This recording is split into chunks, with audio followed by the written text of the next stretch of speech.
Hello, everybody. Welcome to another edition of Soccer Showdown. Martino Puccio, Gio Cozzolino. Okay, yesterday we weren't able to upload the video because we had some difficulties with UStream, but now we are going to officially record our video on the sale of Milan.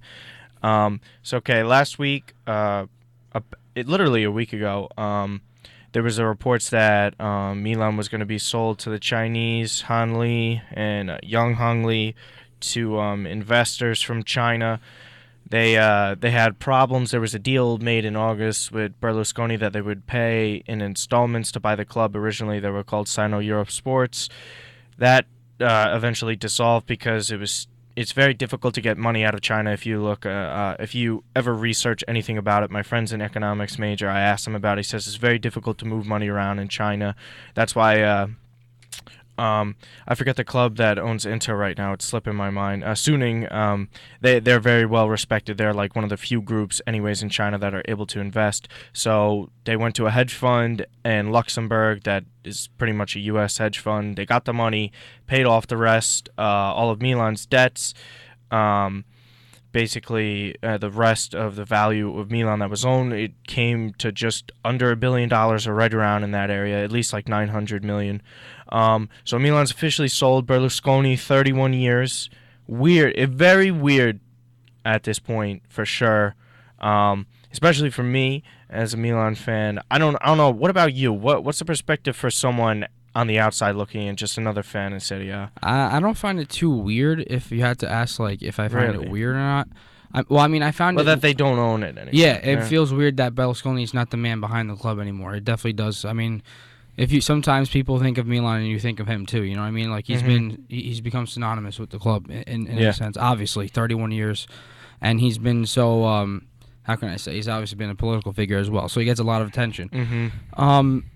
Weird in the sense that just it's not another Italian owner.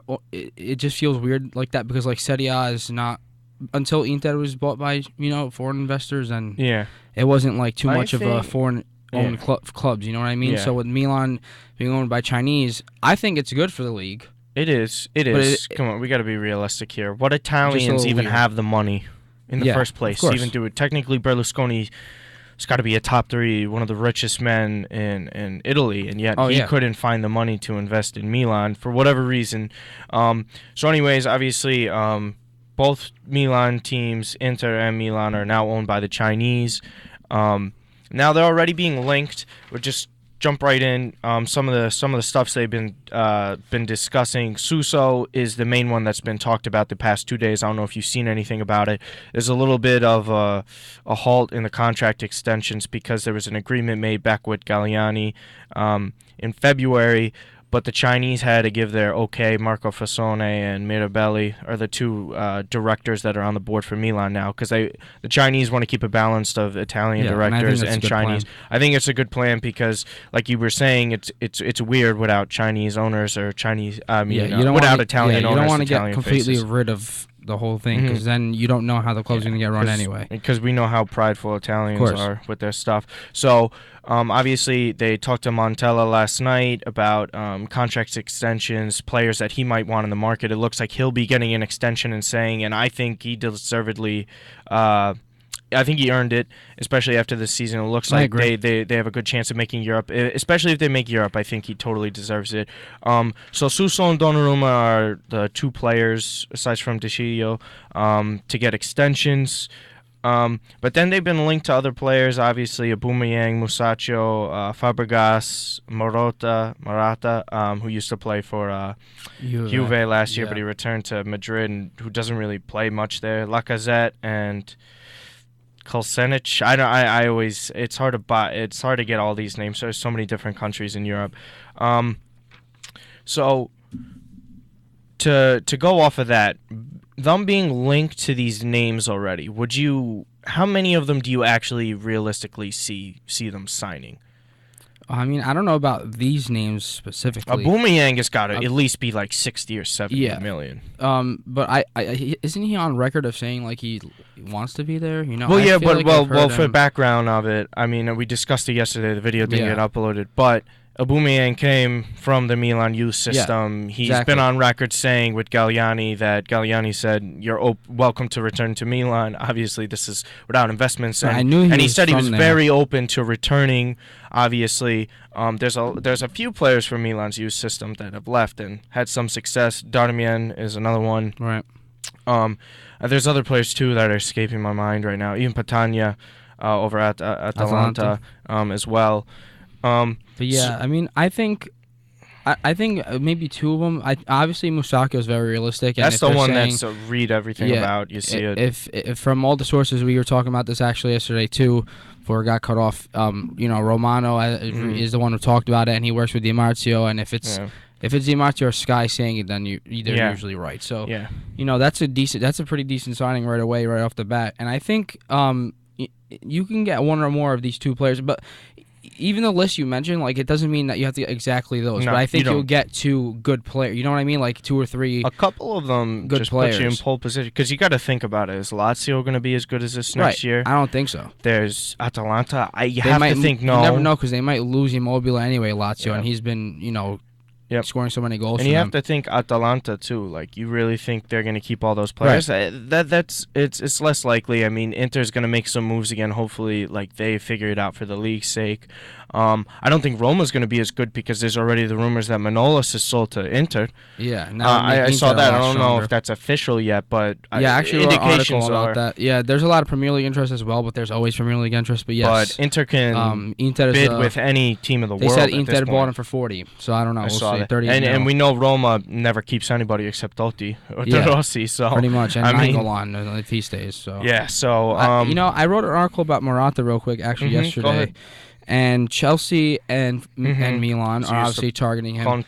Conte. And he's actually spoken to Conte before, and that's because of the Serie A connection he had with him. And The there's the only problem with Milan getting him is that he went used on the to play record for according Juve. to Calcio Mercato and this other Spanish outlet I read.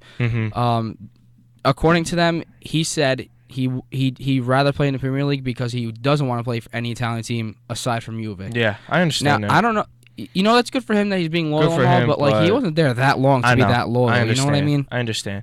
But I mean, that's the kind of culture of Serie A anyways. I mean, you see it all the time. Like, I mean, it's just in football culture, whatever you want to call it. No players really celebrate against their opposing teams. Like, even I remember El Shaarawy as an example. He never really played that often for Genoa when he came up for them, but when he scored for Milan against them, he still didn't celebrate, nothing like that. You never really see that, but I understand that. So just to wrap it up really quick, obviously I don't think Milan could possibly contend for a Champions League spot depending on how Juve finishes out. They play against Barca today in the second leg. Say Juve wins the Champions League by, I mean, it won't be that big of a surprise, but it would still be a surprise. Say there's 4 Champions League spots next year. I still think the favorites next year it's going to be Juve, Napoli. I guess you could put Roma third. I think Juve and Napoli are the two best. If Napoli's completely healthy and they invest more money, I still think they're better. But Milan, how quickly are they going to get back into the Champions League, in your opinion? I think on one of the podcasts we touched on this briefly, and if I try to recall it, because usually I don't like to change my opinions because like then too many opinions. But this is prior to the sale. Yeah, this is prior to the sale. You're right. But you're allowed to change your opinion. Right. Well, you're saying if the sale did happen, I think 2 or 3 years. Just because they still do have young pieces that need to develop a little bit more. I mean, but they've gotten a lot of experience this year. But like you said, he was exactly one that came to my mind. Locatelli still needs some time, maybe another season. Fair. Because and even though other young pieces they're growing out, even if it's from the youth league and they're coming into the team, because they still have even with the money, still have like 2 guys that are pretty top young players in Europe. Yeah, I mean in the youth. Go ahead though. And even with all the money, like even if on our notes we have here overhaul. I saw that word and it stands out. Even if they have a massive overhaul and they pick up all these guys, it doesn't mean that everything will click that first season. Oh, of course. Especially with chemistry, and we've always talked about. I mean, look at Inter. Yeah, exactly. They players. always buy those players, and they still struggle, and it takes time for them to gel together. So I think 2 or 3 years is a fair amount of time. But I mean, if everything goes according to plan, and they add veterans or add stars to some of the players that have been playing well and have experience for them. And even this tight race right now is good experience for them because, it is. Hey, salvaging a 2-2 draw against Inter after, not making your chances. Yeah. I think it's just a thing that I think is key for them. So you never know, maybe next year, especially if Juve wins, but with the 4 spots in 18, 19, I could see them stretching it there. 2 to 3 years for me.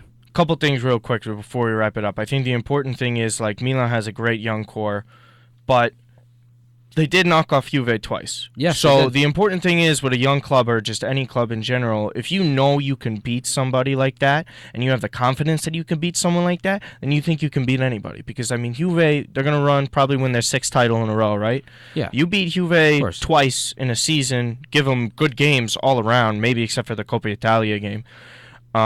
Where they got eliminated, but to play Juve at home almost ruined their record, which they should have.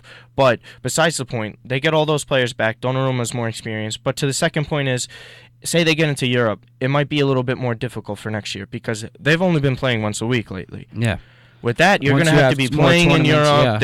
I mean, depth is going to be a bigger deal. When Coppa Italia comes around, that's a 3rd tournament you're playing. It's a lot of stress. That's all a lot, and they're going to be a good team too. So they're going to be advancing further in that. I would have to think they're going to advance out of the group stage because Europe's a big deal to attract some of the names we were talking about before too. Because if they're just players are playing once a week, only a handful will come because it's still Milan. Yeah, but as soon as you get that Champions League football, you attract everybody else. You attract even more. I mean, I think Milan and United and Inter are just in the same pool because they're such big clubs. They're still able to attract big names, but it's a totally different game in the transfer market when you're actually in Europe. It's an added stipulation for somebody to come. Definitely an exciting time for Serie A. Definitely going to be an interesting race for 2nd, 3rd, 4th, the final spots in Europe. Tight. Seems like so it's tight. Yeah, and that's always a good thing to look at. So we'll wrap that up. We'll give you a nice Serie A recap and preview for the past week in this next coming video. But thanks for listening. Milan's finally sold. Martino Puccio, Gio Cozzolino for SoccerShowdown.net. See you next time.